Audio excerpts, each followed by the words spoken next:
Sí, avui el que fem és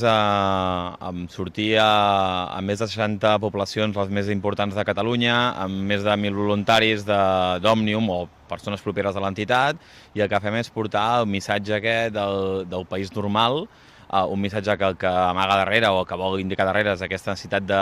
d'enfortir, d'ampliar, d'apuntalar la idea del dret a decidir, el fet de que en un país normal doncs, tots hem de poder decidir, i el que fem és portar-ho a més de 60 poblacions del país per tal de començar a obrir aquests espais de diàleg, aquests espais de debat, que és el que, com ens agrada entendre-ho a nosaltres, no?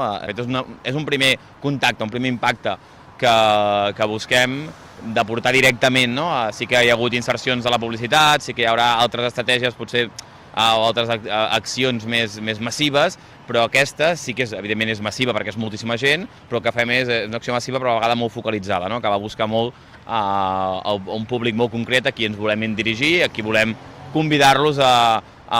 sentir-se partícips d'aquest procés que estem fent. El primer que hem tingut en compte, el més important, vaja, és anar a buscar a totes aquelles persones que en aquests moments poden sentir-se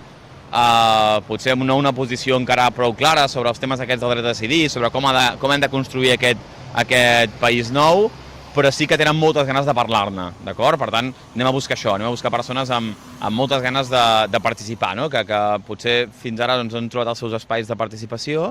però que, evidentment, que tenen una idea de com haurien de ser les coses, persones que no els agrada com està funcionant el país, com estan funcionant les relacions entre Catalunya i Espanya, i que volen dir-hi la seva, no? Des de posicions ideològiques diverses, des de llengües diferents, des d'orígens diferents, però tothom amb aquest objectiu comú de dir, escolta'm, repensem això, no? I per tant comencem a parlar, no? I ja hem anat a explicar la campanya a moltes organitzacions d'escala nacional, i ara estem anant també, i començarem sobretot de forma molt intensa la setmana que ve, aquests comitès locals, la pròpia gent de cadascun dels barris anirà a veure els seus conciutadans, anirà a veure les organitzacions i entitats d'aquests barris, explicar-los quin és explicar-los això, que volem parlar de com ha de ser un país normal.